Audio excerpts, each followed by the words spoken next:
Ladies and gentlemen, and everyone in between, all you non-binaries and gender fluids too, this is a podcast for all. Welcome to Jamie's Wee Podcast, episode 3.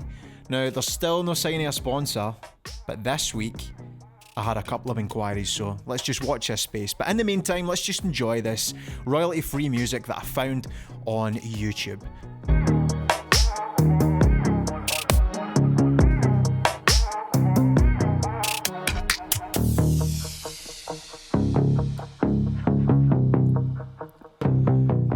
Right, let's get right into it this week. This is episode 3. We're in full motion, full steam ahead.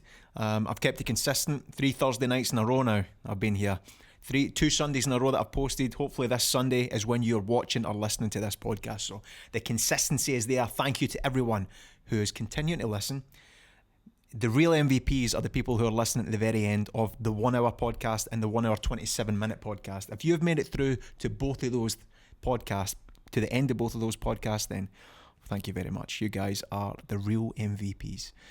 But yes, I thought I'd keep it lighthearted this week by talking about the worst year of my life. How it almost turned me into a full-blown alcoholic to the point it probably might have killed me. And the unlikely hero that saved me. And how trauma can sometimes be buried so deep within you that you can't even see it manifest in your day-to-day life. How you can be blind to trauma. How you can completely mask trauma. That's pretty much what happened in the worst year of my life.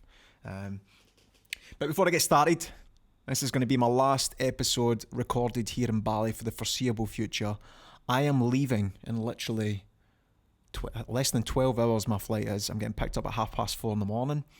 I'm heading back to Perth to see Ivana for Valentine's Day, but also because my 30-day visa is up this Sunday, so I needed to leave anyway, but mostly because of Valentine's Day, of course.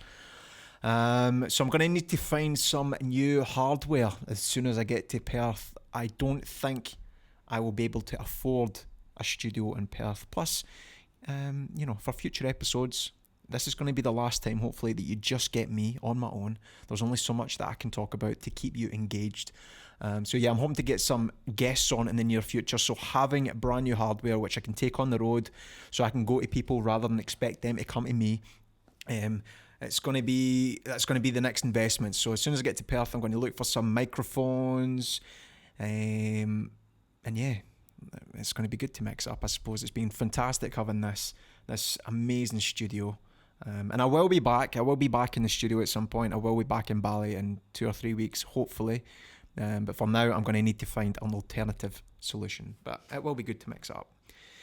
My dream, actually, now that I'm thinking about it, the dream podcast situation is, imagine having a podcast in like the Maldives. You know how all these influencers and Instagrammers go and they take the same pictures and they do the same shite. It's all the same stuff that you see. But imagine actually having a podcast in the Maldives. Just like me and Ivana sitting by like the pool with the blue on blue backdrop, just talking about the Maldives. That's the dream. I'm setting that target. That's the dream. A podcast in the Maldives. Let's make it happen. But yeah, from here on in, ideally I want to do interviews. I tried to get someone on this week. I left it too late. I need to be better at planning ahead. And I've got a few people that are going to be here in March that may be interested in coming on the podcast. Some exciting guests who may be able to come on the podcast. So that is the plan for the next few episodes. But the next episode, you should have Ivana here with me. I know every one of you want to know what's happening with Ivana, how she's getting on, and with the whole eye situation. So I reckon that the next episode will be all about Ivana's eye situation. So it's going to be exciting for not only to see Ivana, but to get her involved in the podcast. I'm now 3 episodes deep. And again, I think you're all probably getting tired of just me rambling on into this microphone. So it'll be good to get someone to interact with, which I will enjoy. And I'm sure you will enjoy too. All right, but let's get into it. It's time to get into the episode, the lovely, cheery, light-hearted episode about the worst year of my life. The worst year of my life was 2008. So I was a 22-year-old man or boy at the start of the year, and I was a 23-year-old man or boy by the end of the year. And up until then, my life had been pretty trauma-free. I was very lucky. I mean, I did have a few traumas, just the usual stuff growing up. I changed primary schools in primary 5, which I would have been about 8 or 9, which is traumatic for any 8 or 9 year old, having to go to a new place to make new friends. So that was pretty much the only traumatic thing that happened to me at school. So I guess I was lucky in that respect. I did grow up with 2 sets of parents. My mum and dad split up when I was very young. So I've got a mum, a dad, a stepmom and a stepdad. But as I have said previously, I could not have hand-chosen 2 better step-parents, and I am very blessed and very lucky to have 2 sets of parents and 4 parents that love me and have always put me first and have always looked after me. So again, trauma-free. In saying that, my mum did move to London with my stepdad later in my teenage years, and that was due to work, but they had the opportunity to leave earlier than that, but fundamentally, my mum wouldn't leave me until I was older. So my mum moving to London when I think I was about 16 or 17, that was probably the most traumatic thing that happened to me in my teenage years. And that was it. I've had a relatively trauma-free life. I know I'm very lucky because a lot of people have a lot of traumas in the earlier life. People lose parents, people lose grandparents, people go through some horrific things. So I feel very lucky to have had a trauma-free life. But that was up until 2008 when it was like the fucking floodgates opened. It was like, Jamie, I forgot about you. When the trauma god, he forgot about me. So he came along in 2008 and he came along with a vengeance. Let me tell you that. So I'm going to take you through what happened in 2008 because it feels a bit like a dream. Like far too much happened within a short space of time. And it wasn't until I was writing out these notes, I was like, wow, I cannot believe all of that stuff happened within 1 year of my life. But it was a very defining year. And I thought I may as well share it. This is the 3rd episode. I thought I may as well get all the negative, not the negative stuff, but all the trauma out. So it kind of sets the foundation. And maybe we can get into something a wee bit more lighthearted next week. So I'm going to take you through the entire year. It's a bit of a timeline, so stick with me, because I'm going to walk you through it. So let's start with the first trauma number 1. Now, as I say, I've got 2 step-parents, stepmom and a stepdad, and the first one relates to my stepdad's family. So it was my stepdad's mum, actually, who was like a grandmother to me because my step-parents got together with my parents at a young age. So I've kind of grew up just knowing that, I've just got 2 sets of parents. So it's just something I've always been used to, which means I've got like double the set of grandparents, double the set of aunts, uncles and cousins and all that kind of stuff. So I'm very lucky to have a huge family that feel like immediate family. And my stepdad's mum, Alan, my stepdad Alan, his mum was like a grandmother to me. And there was one day, I think it was, I don't know, it was at the start of 2008. This was the start of the timeline, start of the traumatic year. And I was driving by our house in Scotland, and my mum and my stepdad were living down south at the time. They were living in London. And I was driving by her house in my works van, and I seen an ambulance in the lay-by outside of our house. And I was like, that's weird. Is that Alan's mum that's getting in that? So I stopped and I just had a look, and right enough, it was Alan's mum that was coming out to the ambulance. And I says, "Are you okay? Is everything all right?" She appeared to be okay. She was, she didn't seem to be hurt or anything like that.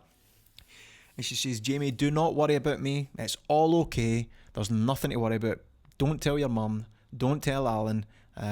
It's just a precaution. I'm just going into the hospital. Don't worry about it." So the first thing that I done, naturally, was to call my mum and call my stepdad and just to tell them that I'd seen her get in the back of the ambulance. And they flew up the next day. They had absolutely no idea what was going on, so they flew up the next day, and it transpired that she was pretty ill, and her health, deteriorated pretty quickly after that. I don't think she actually got to a hospital after that. So I thought it was very weird. I thought it was very eerie, the fact that I drove by that day just by chance and seen her getting at the ambulance just by chance, and that if I hadn't, then would my mum and stepdad have been aware of our situation. I'm sure they would have, maybe a few days later, but I just felt it was very like coincidental that I just happened to be driving by at that time. So as I say, she was in hospital for a wee while, and then there was one night, and again, this is two coincidences, two eerie things that happened throughout that situation for me. There was one night, and I swear down, this is a dream that I had. I had a dream that I was driving by the house. I looked up to the window. It was dark outside at this point in time. I looked up to the window, and it was almost like I could see a silhouette getting up out of a bed, and it was like they were pulling like wires from them, just pulling wires from the chest. You know, when someone gets out of a hospital bed in like one of the movies where like someone discharges themselves and tries to escape the hospital, they just like pull all the things off. That's what it was like. So that's what I could see in my dream. It was like someone was like up in the bedroom window, and they were just pulling all these wires off themselves, almost like they were about to discharge themselves. And I woke up, and my mum was calling me, and my mum told me that Alan's mum had passed away. And I just thought, and the dream was so clear. And I was like, I could not believe I'd literally just had that dream, and my mum was calling me to give me that news. And it was just, it's hard to describe how I felt. I think the dream really caught me off guard. And it was the first thing I could think about, but it wasn't the first thing that I wanted to say. I didn't want to say, I just had a dream that happened. But that was pretty traumatic, losing my stepdad's mum, because she was such a, as I say, she was like a grandmother to me. She was an amazing woman, very kind, a great sense of humour, fantastic sense of humour. And that was a huge loss, and it was really sad, and it was hard to see my stepdad lose his mum. It was hard to see my aunties lose their mum. It was hard to see my cousins lose a grandmother. So that hit the family really hard at that point. So that was the beginning of it. That was the beginning of it. And shortly after that, one of my friends who I grew up playing football, or soccer, as you mad Yankees call it, one of my good friends, he sadly passed away, and it was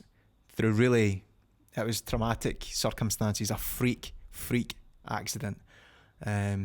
Same age as me, and as I say, at that time I was only 22, 23, so he was the same age as me at that point, just a young man.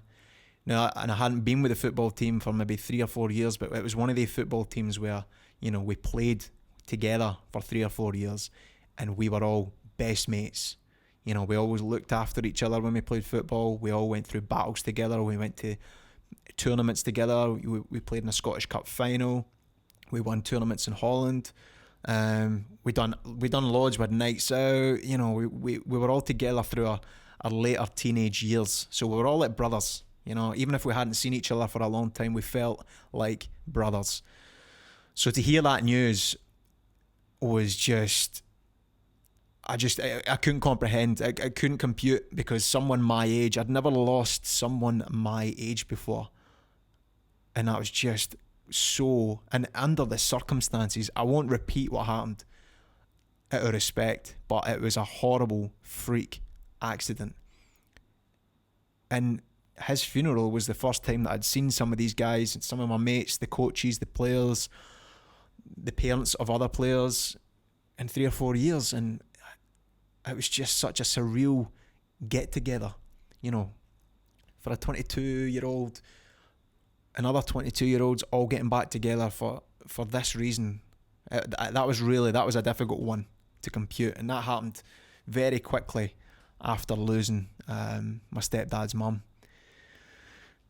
And then from there, it just keeps getting better and better. My two grandpas became ill. So my mum's dad, who's Billy, my dad's dad, Tommy, they both started to become poorly. My dad's dad, Tommy, had to go in for an operation. And unfortunately, my mum's dad, Billy, contracted lung cancer.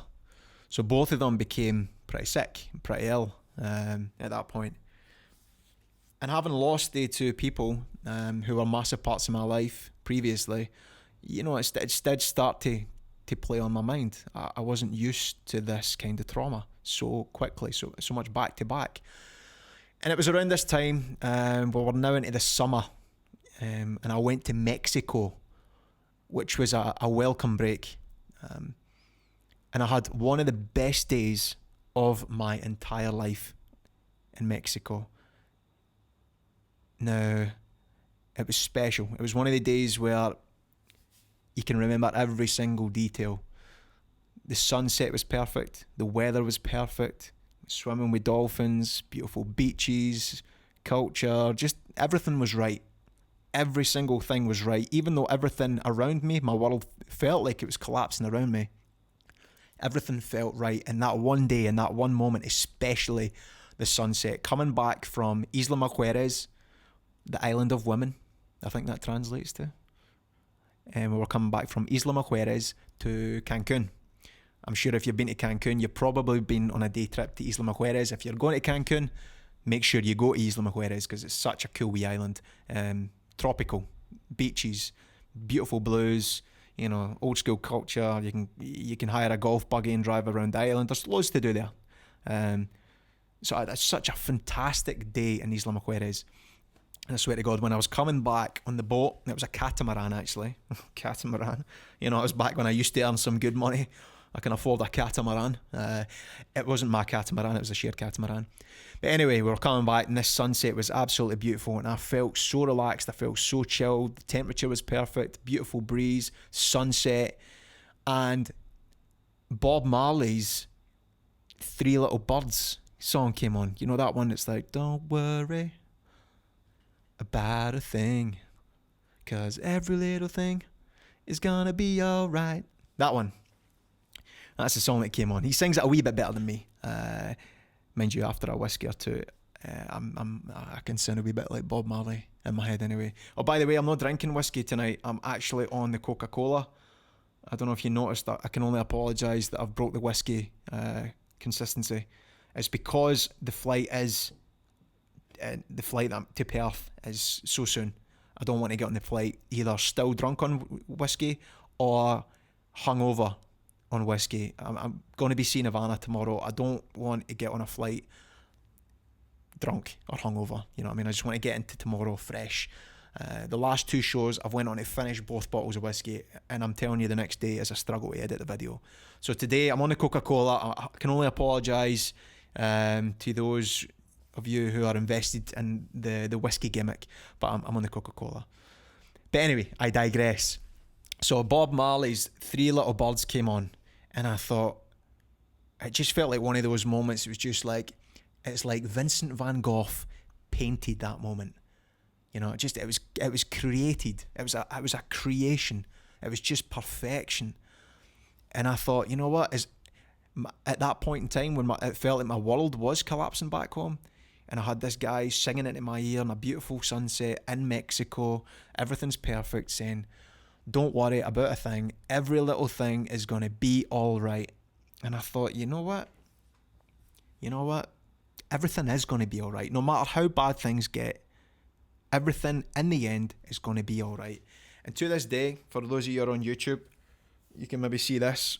I've got the tattoo. I've got a tattoo on my chest, and it says Three Little Birds.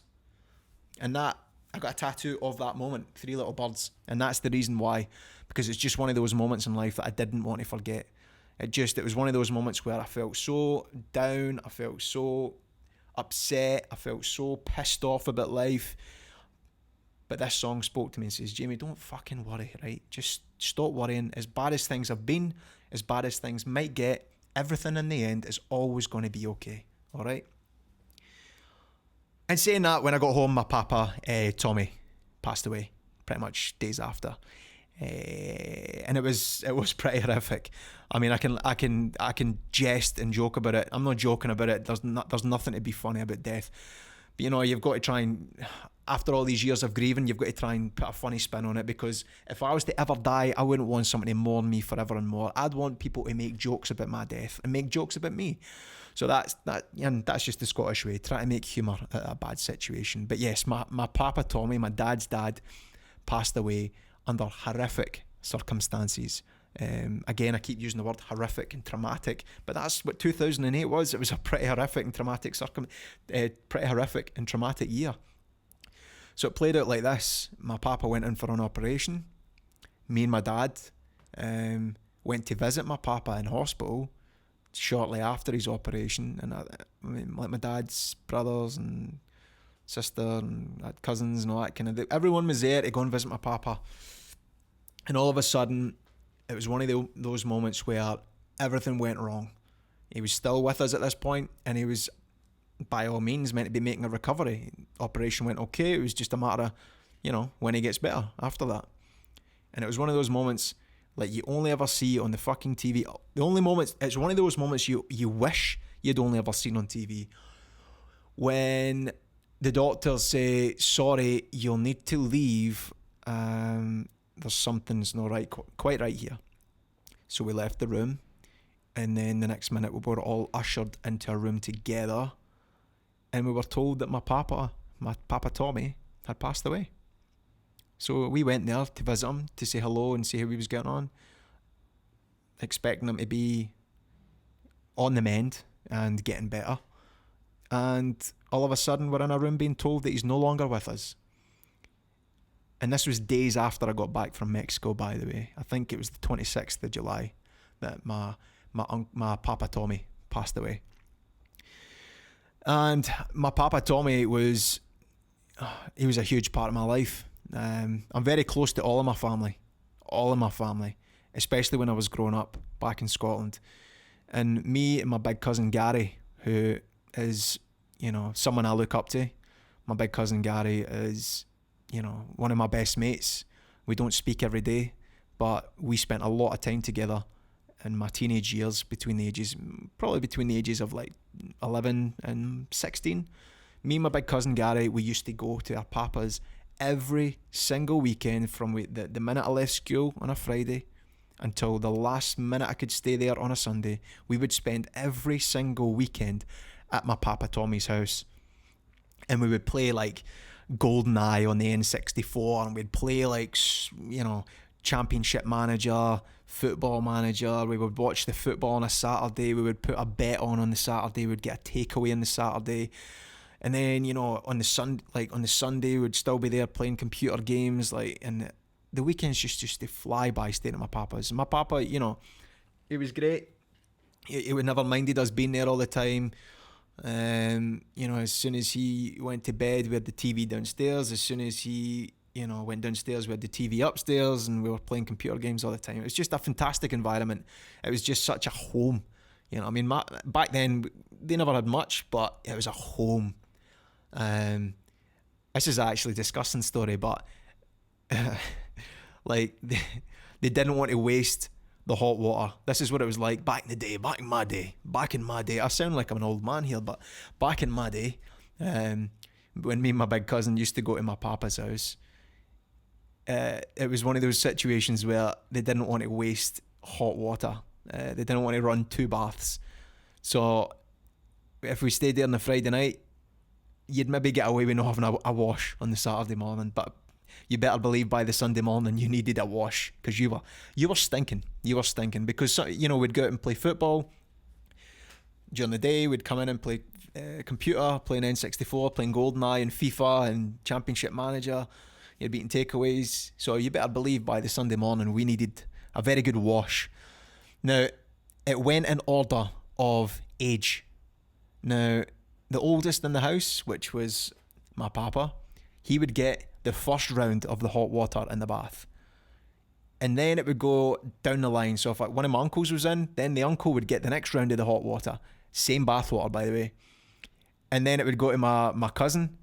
He never ever, as much as I love my cousin, he never ever let me go on before him. I was always last to get in the bath, which is absolutely rank rotten now that I think about it. I probably came out dirtier than I went in.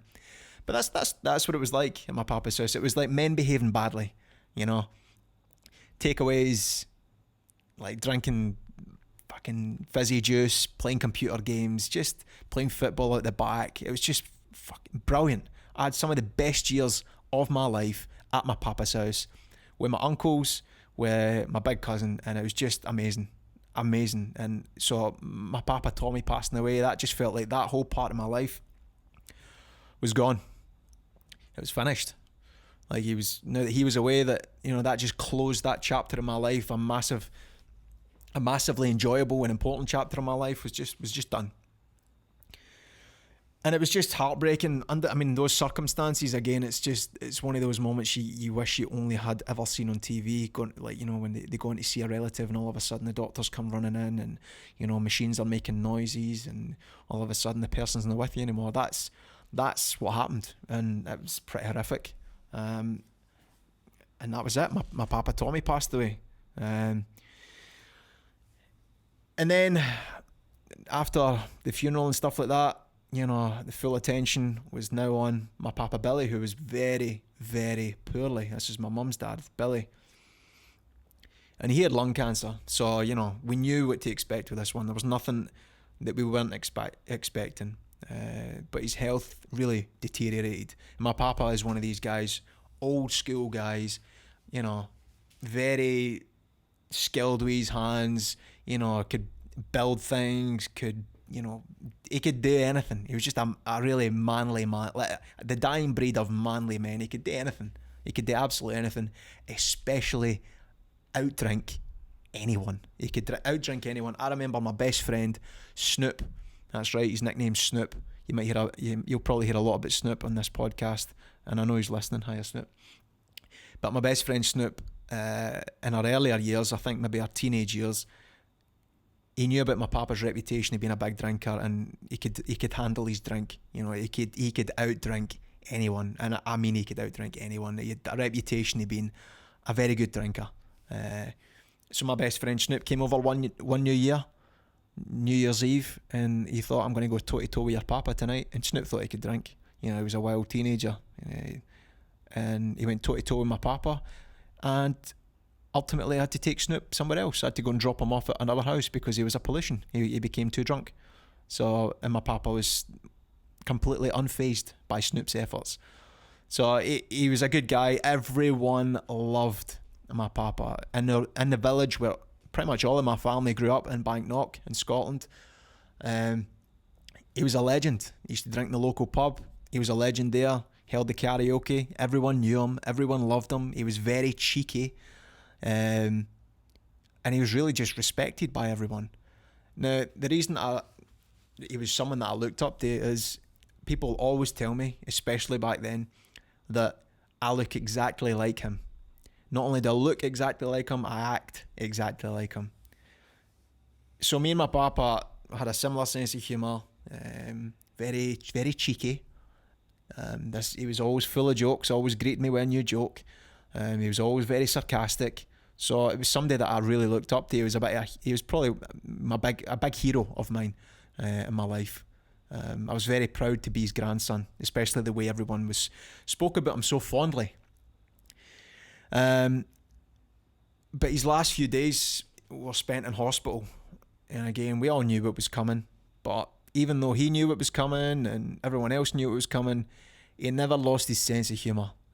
And on his deathbed, he gave me a lot of words of wisdom. And one of those words was compassion. Again, it's a very visual podcast, this one, but one of them was compassion, which you'll see tattooed on my wrist here. I've got the word compassion.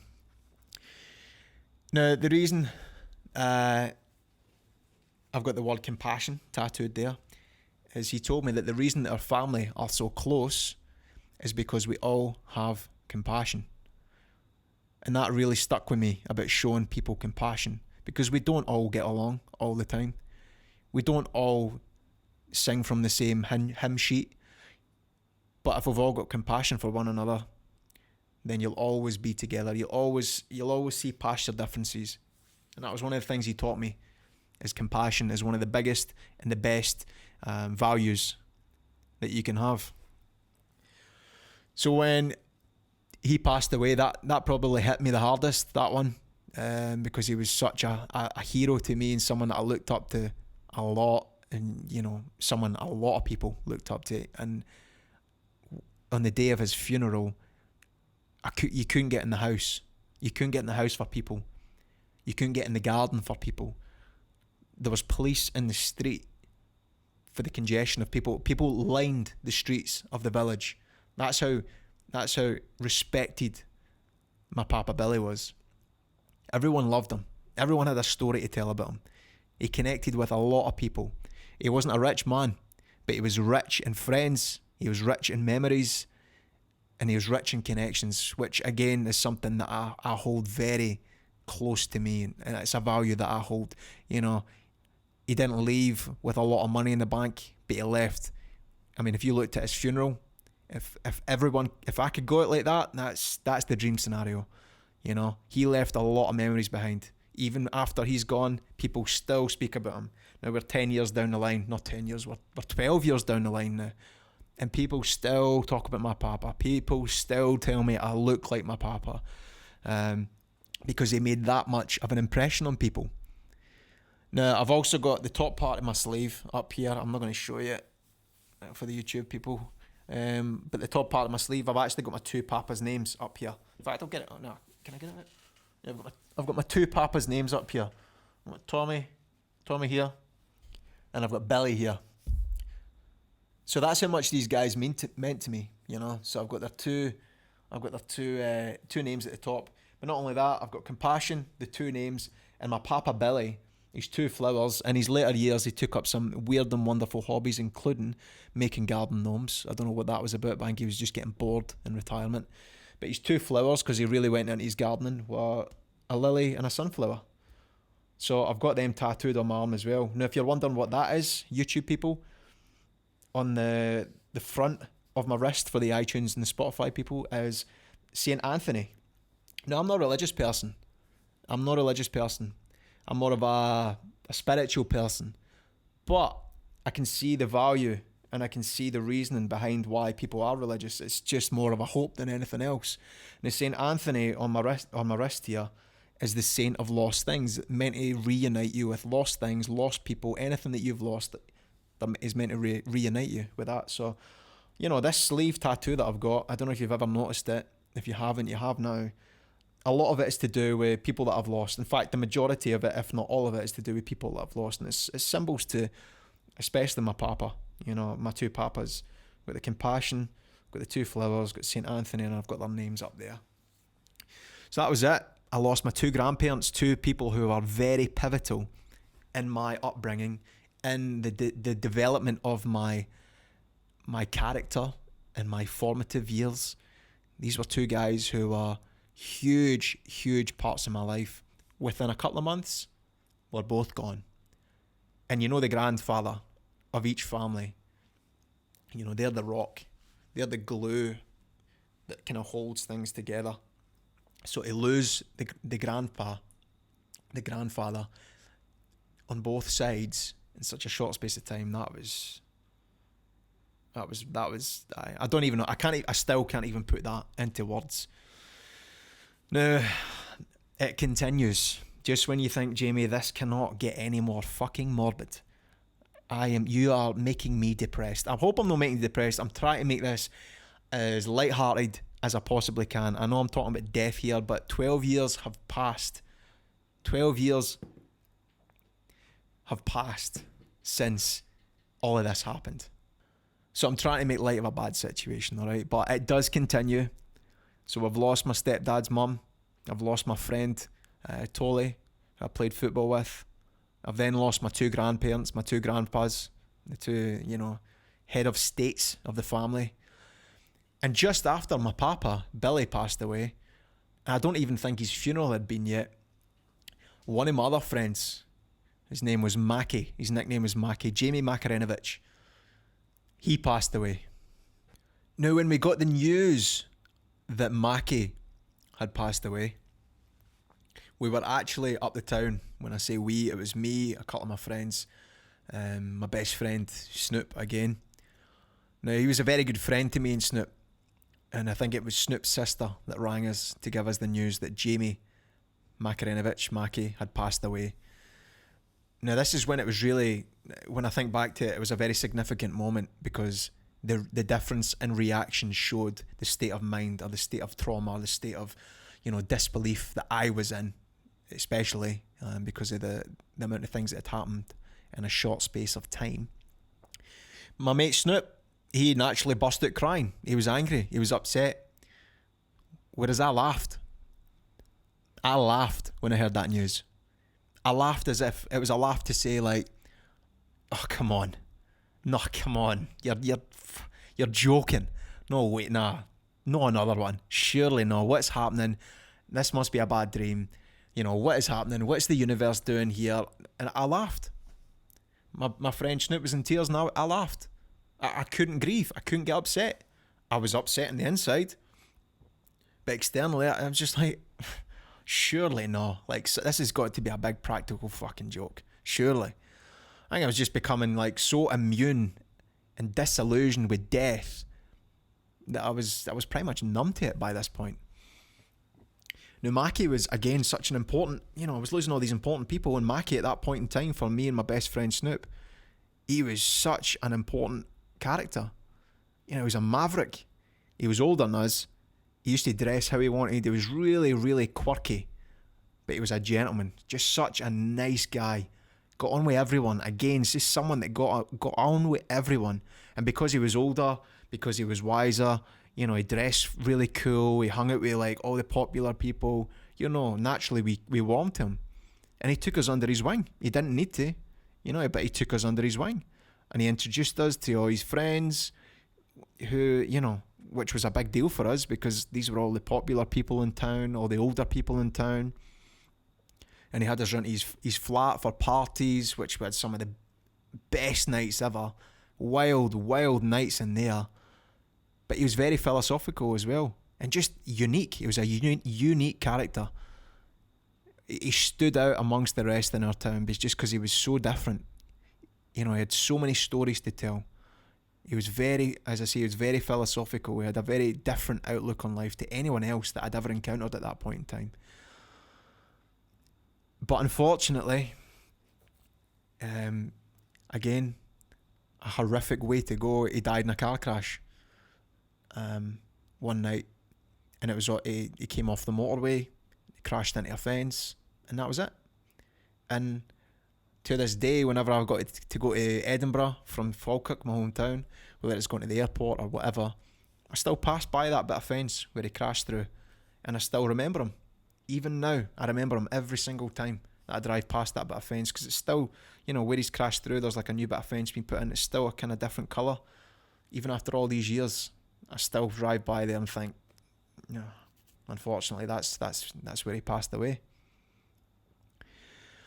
And his funeral was just, again, it was like my Papa Billy's funeral. I've never seen so many people, young people who had never dealt with one of their friends passing away before. It was a mixture of a celebration and mourning. People were devastated. This guy had made such an impact. Again, very similar to my Papa Billy. And I think I was very inspired by these two people. People who made genuine impact and like positive impacts in other people's lives, which is something that I carry dearly with me today. I try and make a positive impact in other people's lives, and I think that's why I naturally gravitated towards Mackie. And obviously my Papa Billy was my hero, because people loved them just because of who they were, not because of what they had, just because of the way they treated other people. But yeah, the funeral was tough. Some of his mates sang at his funeral. There was a lot of like pictures went up in like a projector. We were up there on that projectors in the pictures. So that was tough. And my best mate Snoop, he took it really hard. He really looked up to Mackie as well. And he was in a band at the time, very talented songwriter. And he wrote to this day, it's my favourite song that he's ever written. And one of the lyrics was, "You're beneath my sun." And again, I go back to the tattoo for the visuals. On my wrist here, I've got, "Death leaves a heartache no one can heal. Love leaves a memory no one can steal. You're beneath my sun." Now, that first part is a popular poem or saying or whatever. And then I've added the lyric from my best mate Snoop's song about Mackie. So again, my right arm is just a fucking memorial to people that I've lost. So when people ask me about my tattoos, I actually really enjoy talking about my sleeve on my right arm, because it's memories for me. It's talking about people who made my life a better place to be, who had a massive impact on my life, who had a massive influence on the character that I am. And they're just people that I will never ever forget, and I will always be grateful for either knowing or being related to. So that was it. I'd lost five people who were very important to me at various times in my life. Within, I think we lost my stepdad's mum in March, and the last one was October. So within just a few months, I'd lost five people, which is just, considering that, I mean, I'd lost people in the past here and there, great grandparents, great grandparents who were really old, who you expected to lose through old age, but never like this, never successive people who had formed serious bonds with, all just gone. Now throughout this time, I also was in a long-term relationship, and I actually split up with my girlfriend at the time. Now it was safe to say that at this point I was too young, I was in too much turmoil, and I was too emotionally unstable to ever sustain a relationship at this point. But again, we'd been together for I think a year and a half, 2 years. It really was just like something, another trauma that I did not need in my life at that point in time.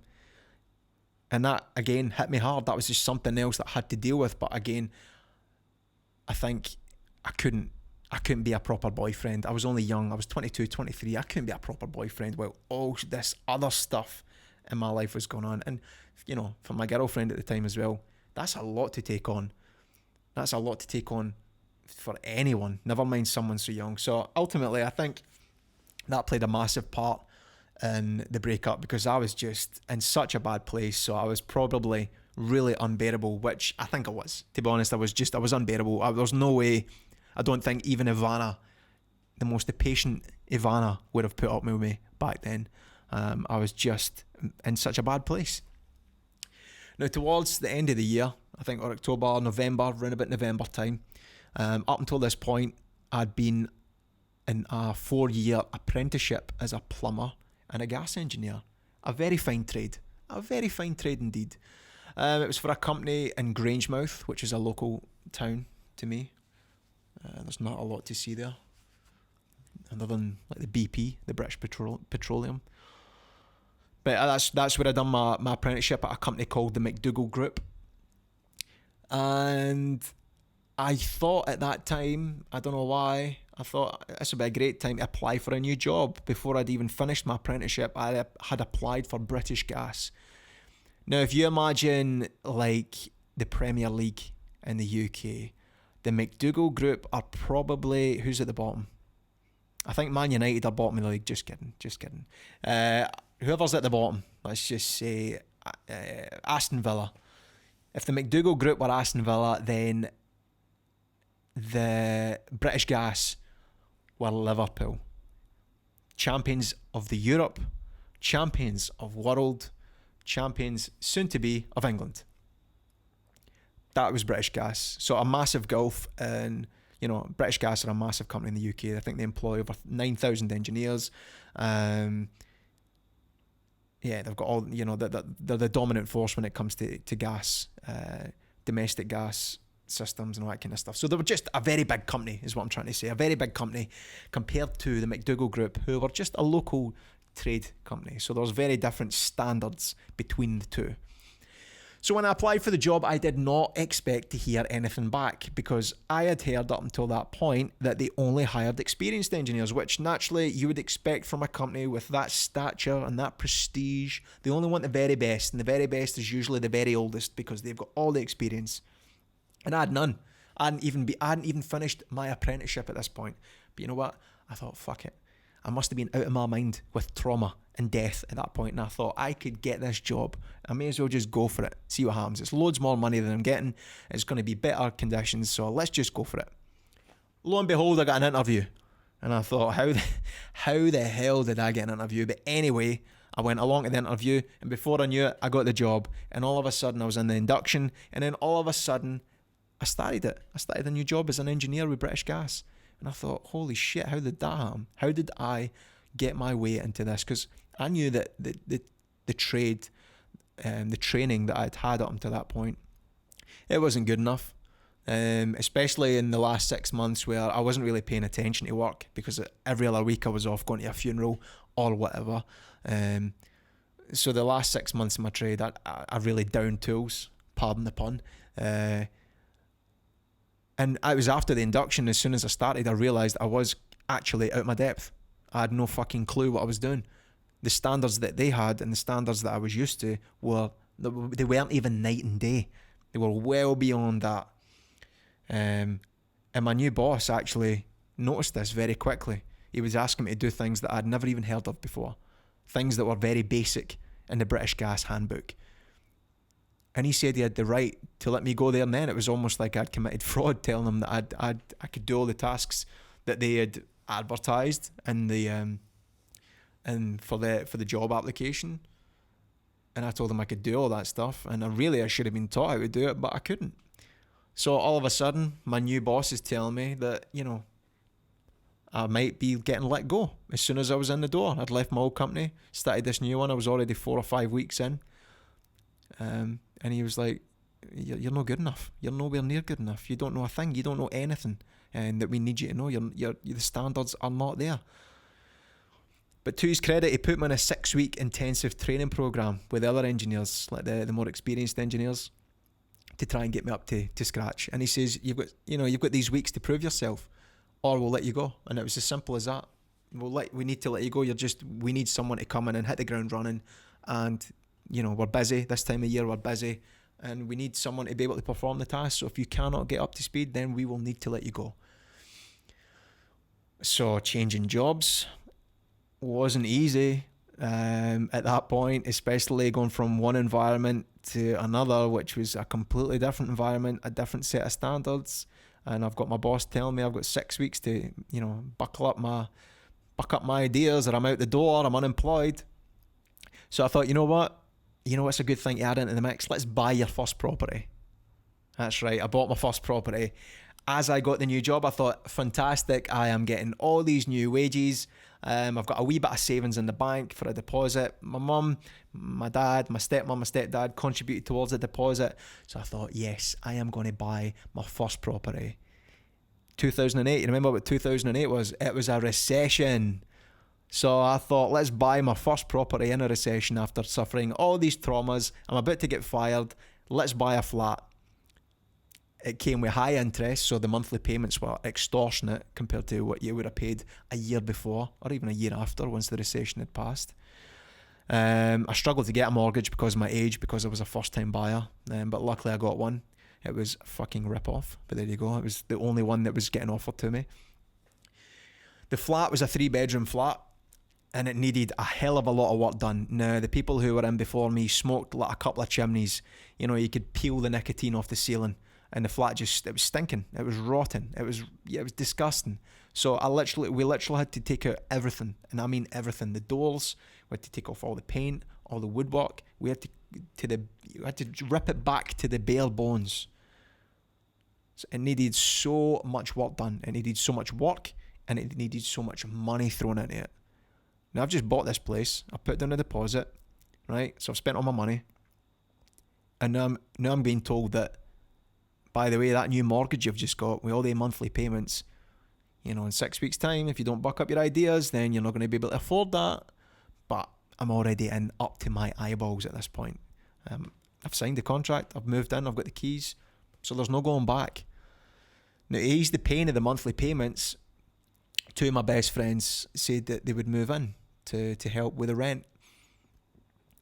Because I had 2 spare rooms. It's got 3 bedrooms, so they were going to move into the two spare rooms.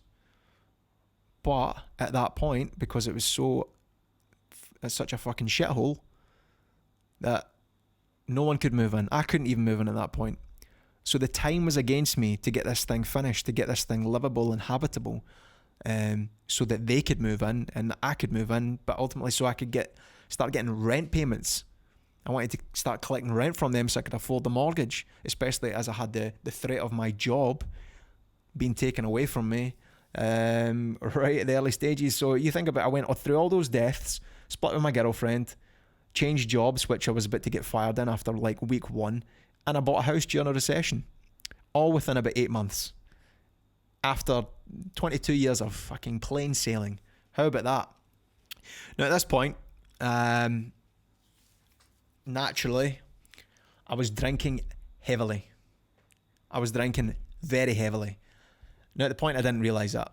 And I was going out almost every single night that I could. Any opportunity that I had. I didn't have a lot of money. I didn't have a lot of time. I had work. But I was still going out. I was going out on a Monday night, Tuesday night, Wednesday night. Any night that anyone offered me to go out. Whether it was to Stirling or Falkirk or Glasgow or Edinburgh. If there was an opportunity to go out, I was going out. It didn't matter who it was. I would say yes. Because I was going to go out and get drunk. I was going to go out and just forget about everything that was going on. All of this shit that had happened and was continuing to happen. When you consider, the flat situation, it's still not done. Like, it's still a shithole. And I need my friends to move in, so it needs a lot of work done. It needs a lot of money thrown at it. My job situation, the pressure was well and truly on. Like, there was a fire under my arse to get better very quickly. The financial situation, I'd spent all my money on this new flat just to buy it. I was having to go from paycheck to paycheck to buy new doors and paint and all that kind of stuff. Then you add in all of the losses that I just experienced up until that point. You better believe I was fragile. I didn't see it though. I didn't see it. I was, and it sounds crazy to say, but I was drinking things like absinthe. Now, absinthe is I think it's as close to as pure alcohol that you can get. Like, absinthe is it kills brain cells. There's, without a doubt, it kills brain cells. And I think this stuff was I think friends were bringing back black absinthe or green absinthe or whatever, and they were bringing it back from holiday, and it was banned in some countries and stuff like that. It was 60% alcohol or 80%. I think it was 80% alcohol. I'm sure it was. I mean, I can't remember because as soon as I drank it, I had memory loss, but I'm pretty sure it was 80%. And before we would go out, I'd sit and drink 10 cans of cider. And before we go out and be right, let's do a round of absinthe. So I'd do 2 rounds of absinthe. And this is before we've even set foot out the door. Now, throughout this period, on several occasions, I would wake up and I would have lost my phone. I would have lost my money, my wallet, and all of the above. Sometimes I wake up and I've lost it all. No recollection of the night before. Complete blackout. No idea how I got home. No idea where my stuff is. No idea where I'd been. And there was one time, and it sounds a bit shocking to say, I genuinely woke up in a bush, and not even a bush outside your home. Sometimes you get locked out and you go, fuck it, I'll just sleep in a bush. I woke up in a bush next to the retail park. Now my house is probably about a 5-minute walk from the retail park. So I must have been that tired and that blacked out. I thought, you know what, this looks comfy. This looks warm. I'll just sleep here tonight. I woke up in my bush next to the retail park. Now my best mate, Snoop, now he likes a drink as much as the best of them, and he's a bit of a party boy and a wild animal at times as well, which he would tell you himself. But when he tells you that you're drinking too much, that's when you should sit up and take notice. And he one night during a party in the flat, it was still a shithole. It actually looked like an underpass because I had everyone who came in sign their name on the wall with spray paint. Now this is before it was decorated, but it looked like an underpass. We had patio furniture, had deck chairs, and it looked like an underpass. It was cool, but it looked terrible. But anyway, we're having a party in the flat, which would happen every Thursday, Friday, Saturday, and Sunday. And And he told me, like, you know, you're drinking too much. And this happened during the time where, you know, I drank to the point where my skin was not only red. Now, this is like skin on my body. My skin was not only red, my skin became raised. So, like, and I've never seen it since, but the skin on my body was actually raised. So it was like a rash that was raised. And he was like, you need to sort yourself out. You need to sort yourself out.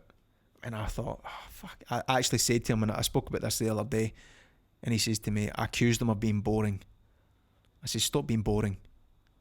But again, I was so deep into this medication of alcohol that, you know, the party lifestyle was the lifestyle that meant I didn't need to face up to all the traumas that I was going through and had been through, and I didn't need to grieve. You know, it just kept the grief at bay. Now, the drink was definitely affecting my relationship with friends.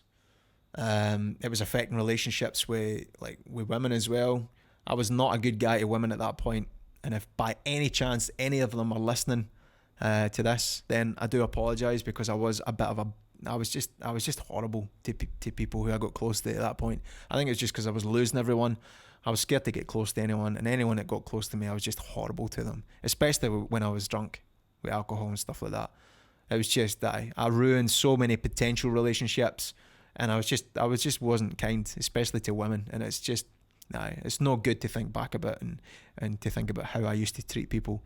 So I've got a lot of remorse, especially during those years, how I used to treat people, especially how I used to treat like women and like in relationships and stuff like that. Just because I wasn't good, but it's no excuse. But I just wasn't in a good place. You know, a young man going through all this grief and trauma, and I didn't know how to deal with it, and I wasn't nice to people that tried to get close to me, and that was it.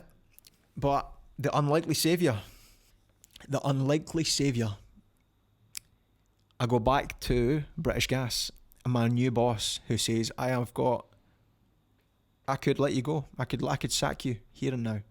The guy that gave me another opportunity to prove myself, to show that I have, in fact, got the skills to be an engineer for British Gas. And he told me that I had improved. My techniques had improved, my knowledge had improved, my skills had improved. But he said my performance was really low in terms of my output. Like, I was turning up late, I was going home early, I was spending too long in jobs because I was just probably tired from the night before and going out. I was turning up to work tired and hungover. My head just wasn't in it. You know, by this point, I just don't think I cared. You know, I think I cared enough that, you know, I thought, well, I've got bills to pay, and the next night out's not going to pay for itself. So I cared enough to keep my job, but I didn't care enough to, you know, really push myself or excel. But to his credit, instead of disciplining me or letting me go, all he done was, I remember he came to see me on a job one day, and I got into his car, and he just said to me, are you alright? Are you okay? And I was shocked. I was like, I don't think anyone had asked me that up until that point. Just as simple as that. Are you alright? Are you okay? And I was like, why are you asking me that? And then he highlighted my deterioration. He said, you're a good guy. Clearly you're a good guy. He says, obviously you've definitely got talent because you've managed to improve so much in a short space of time. You know, you're a good engineer ultimately. But he knew that my performance was a reflection on the fact that my head just wasn't in it. I wasn't trying hard enough. I was just floating through each day. I was just working in a daze, basically. And it was there and then that he referred me to occupational health through British Gas, who then referred me to a therapist. And this was my first encounter with a therapist. And I never spoke about this for years upon years. I never told anyone that I was going to see a therapist. And I thought, at this point, I thought I was okay. I thought I was coping just fine. Now, after one meeting with this therapist, I forget her name, I think it was Kay from Cumbernauld. I think that was her name. After one meeting with her, I realised I in fact was not okay. I wasn't okay at all. And after 6 sessions, because that's what occupational health gave me, they gave me 6 sessions with this therapist, I realised that I wasn't coping at all. I was in no way, shape or form coping. And how I didn't see it, I do not know. The mind works in mysterious ways. And I was ultimately masking my grief with alcohol. And that was it. Like, when I think back to it, I think, how the fuck did I not see that? How did I not see that? Like, how reckless I was. How reckless and how much on a path of like self-destruction. Like, as I say, I was going out every night. I'd never done that up to that point. Like, I didn't even drink until I was like 20, 21. So then a year or two later, I'm drinking every night. So how I didn't see the polar opposite that I was living my life, especially after all that grief and all that trauma. But again, like, it just shows you, like, the mind is powerful. And it can work against you as much as it can work for you. And mine just shut down. Mine just blocked. Mine just resisted. Didn't want to deal with grief. Didn't want to deal with trauma. Didn't want to deal with being upset or loss. So I was just drinking. I was getting out my face as much as I possibly could. And this therapist, she told me one thing that sticks with me forever. And it's one thing that everyone should really know, is that, you know, it takes, on average, 9 months to mourn a trauma. Now, a trauma can be anything. It can be anything. It can be a loss, obviously a loss of a relative. It can be the ending of a relationship. It can be changing jobs. It can be moving house. You can see where I'm going with this. I dealt with a lot of different trauma. She taught that, and that was basically the list that she gave me. She says it can take 9 months for each trauma to pass and for you to deal with each trauma. But I had collectively had all of these traumas back to back and in one single sitting. And she made me realise that it was okay to feel the way I felt and to be, you know, dealing with it. She didn't say it was okay the way I was dealing with it, but she made me aware of the fact that I wasn't dealing with it properly and that I needed to change the way that I dealt with grief, and I needed to face it, and I needed to think about it, and I need to deal with it head on rather than just mask it with alcohol and ruin relationships. And, you know, I could have lost my job, and which would have led to me losing my flat. And again, I didn't tell anyone that I was seeing her because I was so embarrassed. I was so embarrassed that I was seeing a therapist. I didn't want people to think I was weak, but the biggest reason was I did not want to burden anyone with any more trauma. Everyone around me had been through some sort of trauma, so I didn't want to just go, oh, poor me, I'm sad, because everyone else was sad as well. So I didn't want to burden anyone with it, and I didn't want to talk about it, and no one else really spoke about it in my family. Like, we're not very good at speaking about these things. I think they'll all agree. We all like to just keep it inside. And as a 22, 23-year-old guy, keeping all of that inside for the first time ever, it almost ruined everything. So, in the end, I did go on to repay my boss's compassion for me. I went on to become a very good engineer. I worked with British Gas for 9 years, right up until the point I quit to go travelling. And there was points for him and for other managers that I actually stood in for them because they trusted me. I became that much of a decent engineer that they actually trusted me to stand in for them as well. Now, Gordon, who was my manager's name, Gordon Hunter, he'll never know the significance of that moment. That time he pulled me into his car and asked if I was okay and showed me some compassion. He will never know that one act. He probably forgot about it by the end of that day. But for me, that was a pivotal moment in my life. Because if you think, that was at the height of when I just wasn't dealing with things. If he'd pulled me in and said, Jamie, you know what? This is not working. It's not working. I'm going to let you go. All of a sudden, I'm unemployed. And I'm not in the right mindset to get on a new job. An almost immediate sacking. That doesn't look good in the CV. So if I lose my job, I lose my income. I can't afford my flat.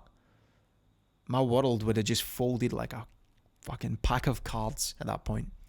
So that compassion that day, that compassion is something that I'll never, ever forget. And again, I go back to the word compassion. I've got it on the wrist. It keeps coming back full circle. That's what my papa told me. That's what, my manager, he showed towards me on that day. And it just goes to show you, you should never judge someone by how they treat you or the way that they are, because sometimes you just don't know what they're going through. You just don't know what they're going through, and the things they might not be telling you. Like that, plus many other moments in my life, including my papa, including my manager Gordon. It taught me a lesson to show everyone compassion. First and foremost, the worst thing that you can do is judge someone straight away, or before you've even met them, or assume the worst, because you do not know what they are going through. So compassion for me is so valuable. And eventually I did finish my flat. It was beautiful. I think I finished it actually by the end of somewhere in 2010. So 2 years later it was completely done. We moved in long before then, but it was really done in 2010. My friends moved in 2009. And it was a beautiful flat. I still have the flat. Obviously I do not live in it now, but I still have it. And I've had it for 12 years now. And I have had some of the best years of my life in that flat, especially the early years, once I got a handle on my drinking. But that year did change me, 2008. It made me more resilient to loss. It made me more aware of my traumas and how to deal with them. It was my first brush with mental health. It was the first time I'd ever even thought about mental health being a thing. Like, I just thought sometimes you felt sad, sometimes you felt happy, sometimes you wanted to cry, and sometimes you were excited. And that was just it. I didn't realise that mental health went as deep as it can go, and as I never realised how layered it actually was. Now, I'm very grateful to my boss, to that therapist, to my friends and my family throughout that time, especially those who were closest to me and see me almost on a daily basis, and it stuck by me because I was off the rails, and I must have been an absolute handful and probably a nightmare to deal with at that point. I was a nightmare.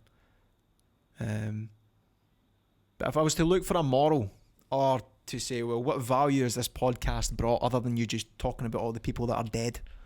It would just be just be aware of your traumas. Be aware of them. If you're drinking a lot of alcohol, or you're taking drugs for avoidance, be aware of what might be causing that. What are you trying to mask? If someone you love, or that's very, very close to you, tries to help you by saying your actions might be destructive, they might try to show some kind of intervention, then know that comes from the heart. It doesn't mean that they're being out of order. It means they genuinely care about you. They love you, and you should really take notice of that. A lot of people, when they're in that state of mind of they're on drugs, or they're drinking, or they're in denial, when someone tries to intervene and say, by the way, you're not okay, you're not dealing with this, then the person that they're saying it to usually takes offence. They don't like to hear that they're not dealing with something. It's a sign of weakness, and they don't want that to be pointed out. So if someone says that to you, as hard as it may be, then you've got to take notice. You've got to take notice. And on the flip side of that, you've got to look out for your friends. You've got to look out for your friends. You've got to look out for your family, your work colleagues, or just anyone you come in contact with. If you meet someone in a cafe and they might be sad or upset or angry, you just don't know who is going through a hard time. You should always show patience, empathy, but above all else, like my papa told me on his deathbed, and like my manager Gordon done for me, you need to show people compassion. Like, I think in this day and age, a lot of us don't have compassion. It's too easy just to go, but you know what, that person's just been a dick, or that person's been a bitch. Not interested. But they might be going through a really difficult time, and you might be the perfect person at that moment to help someone. And I had people who stuck with me when they could have just said, you know what, Jamie, you're a nightmare. Away you go. They could have done that at that moment in time, but they showed compassion. So I think that's the value that I'm trying to bring through all this trauma and all the deaths. Show compassion. Show compassion and make sure you deal with your traumas properly. Don't drink. Don't take drugs. Deal with your trauma. And we all deal with trauma in different ways, by the way. Some people do it better than others. Alright, so there's no right or wrong way to deal with trauma, but just don't mask it. Talk to people. Tell people how you feel. Don't mask it with the wrong things. Alright? And that's the value I think I want to bring with this podcast and my story and my worst year ever. But I came back like a phoenix for the flames. And I didn't let that year ruin me. It could have ruined me, but I let it define me. I feel like that year defined who I am. And that's it. That's the end of the episode. I'm going to take a wee drink now.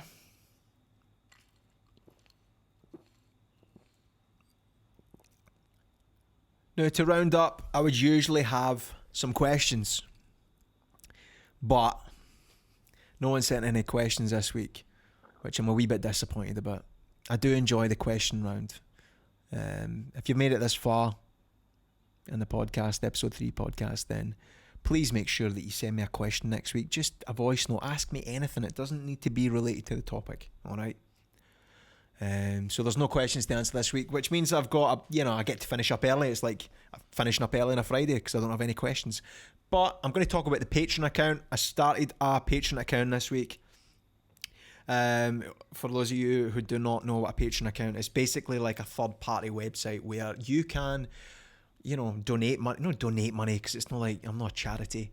It's like you can pledge money towards me if you get some value from this podcast. Now, the whole Patreon thing, right? One of my friends, Sean, if you're watching this, I know you do watch this podcast, he reached out to me this week and he said, why are you asking people to give you ideas on which topics to talk about? And why are you asking people for money in the form of this Patreon account? Why should we pay to make you famous? Now, first and foremost, I was a bit offended, Sean. I did take that the wrong way, as I'm sure you know by my response. But then I did realise it's a valid question. From someone on the outside looking in, must think, you're in Bali, you're living the best life ever. Why the fuck should I give you money to make these podcasts? Okay. Now, I would probably think the same. I must admit, I probably would think the same. Now, first and foremost, I do not want to be famous. I do not want to be famous. I mean, I wouldn't mind being famous. It has got its benefits, but I don't want to be famous. Let's touch on the why do I ask people to give me ideas for topics now? I ask people to commit ideas because I really value the audience that Ivana and I have built with Wandering 2 and that I hope to build with Jamie's Wee Podcast. I value every single person that follows. Now, people say that and it's very cliche, but I genuinely do. Every time someone sends a DM to tell me that they've watched or listened to this podcast or whatever, that means the world to me that someone's committed some of their time into engaging with what I do. So when I ask people to commit ideas for, what should I talk about this week, it's because I want everyone that watches this or that listens to this, I want you to feel a part of this. This is, as much as it's Jamie's Wee Podcast, I want to talk about things that you want to hear. I want you to be a part of it. I want you to be able to ask questions, to have some input, and to suggest topics. Now, in terms of the money, again, Ivana and I, especially with Wandering 2, and now Jamie's Wee Podcast, I am starting from ground zero here. Everything that I've done so far and probably will continue to do for probably the next 97 episodes will be out of my own pocket. The studio, the equipment, the time, all of this stuff. It's all going to be out of my own pocket. Now, the podcast takes me 3-4 days from start to finish, and I mean morning until night, like when I wake up until I go to bed, because I've got to plan it. I've got to plan my topic. I've got to kind of write a rough idea of what I'm going to be talking about. I've got to film it, which is what I'm doing now. That takes that's a 2-hour window. And then I spend like a day and a half editing the audio and the video, especially the video for YouTube, because I've got to add all the thumbnails and all that kind of shit. And then I've got to promote it. You know, there's no point in doing all that if you don't promote it properly, and I promote it across multiple channels, which all require different things. So all this takes time. So when you think 3-4 days of my time doing something that I earn no money from, then, you know, it's not sustainable, is basically what I'm trying to say. You know, the studio and the hardware costs, I don't get paid for doing this. I don't get paid for doing this. This is just something that I enjoy doing. And when I ask people to become patrons through this third party, patreon.com/Jamie's Wee Podcast, it's because if you value this content, if you're listening to this right now, it means that you value it in some way, shape or form. And I would appreciate, you know, if you could, you know, make a pledge towards this podcast to help with the running costs, to help with the input, to help be part of this whole process. It would take some of the financial strain from me in making this podcast. Because if I don't monetize this long term, then I can't really sustain it. And I want to keep doing this. This is just the beginning. You know, what you're seeing now is the very beginning. This is the shit bit at the start. You know, when you look back and you go, fuck's sake, look, remember episode 3? That was a shiter. You know, this is that part. So it's only going to get better from here. But I can't sustain it if I'm doing it and earning absolutely nothing from it. So that is why I've asked people to become patrons. Now, if you become a patron, then, you know, there are benefits involved as well by becoming a patron. You can get a shout out on this podcast. You can get social shares as well on the stories, not just the Jamie's Wee Podcast stories, but also Modern 2 stories. But the biggest thing is you can also get links from our website, backlinks from our website, and links back to your social media channels as well, which we value very highly, and we charge money for whenever a company reaches out to us for a backlink. You know, we charge for it. But with Patreon, you're getting a very good deal, because I'm giving a very good deal to people who want to pledge to this podcast. So it's not just like, Jamie, there's some money, go and spend it on a bintang. It's like, Jamie, there's some money towards your day-to-day running costs. Because I want to keep this going, and if you are listening to this or watching this, I would be very grateful if you could become a patron. If not, okay, I don't mind, that's fantastic. I'm just happy that you're here, but if you can, it would mean the world to me, and it means I can sustain this long term. So please check it out, Patreon. That's the reason I started it. Thanks, Sean, for highlighting and for making me bring this up. And to talk about why I started the Patreon account. I don't just want donations. I don't want to be rich. I don't want to be famous. I just want to be able to sustain this podcast. That's the simplest, basic answer. Now, I want to thank my one and only patron that I've got right now, and that is Stephanie. Thank you so much, Stephanie. You are getting the biggest shout out this week because you are the only one. You're the first one, the only one, and you signed up to become a wee patron premium, which means you get the shout out. So thank you very much, Stephanie. I will make sure to put down your Instagram handle here as well, because it's bought and paid for, and you deserve it. And you deserve the extra long shout out because, you know, you're the first. So thank you very much, Stephanie. You're a legend, an absolute legend. So yes, please check out the Patreon website for more details, okay? So as I say, there's no questions this week, so it's time to conclude this week's episode. As I say, if you have any questions, just, it doesn't matter what it is. I'll answer anything. Just whether it's related to Instagram or day-to-day life, relationships, I will answer anything. Just send in some questions. I love hearing your lovely voices, your lovely accents, and I love communicating with you through the medium of this podcast. So I guess I'll round this up now. I need to go. My flight does leave in less than 12 hours. I haven't packed, and I'm getting picked up at 4 a.m. and I'm off to see Ivana for Valentine's Day. I haven't seen Ivana in 4 weeks. and I must admit, it has went like that. As much as I missed her, it has went like that. But I'm looking forward to seeing her. I'm really looking forward to seeing her. The time apart has done us the world of good. So I hope you've enjoyed the worst year of my life and all the deaths and everything else. I hope it was entertaining for you. I hope you took at least some bits of value from it. And by the time you're watching this, I will probably in sunny Perth, Australia. That's terrible. I need to work on that. I'll be in sunny Perth by the time that you watch this on Sunday, hopefully, when it gets released. So that's it. This has been Jamie's Wee Podcast with big personalities and subjects, sprinkled with a wee bit of Scottish humour. I'll see you next week.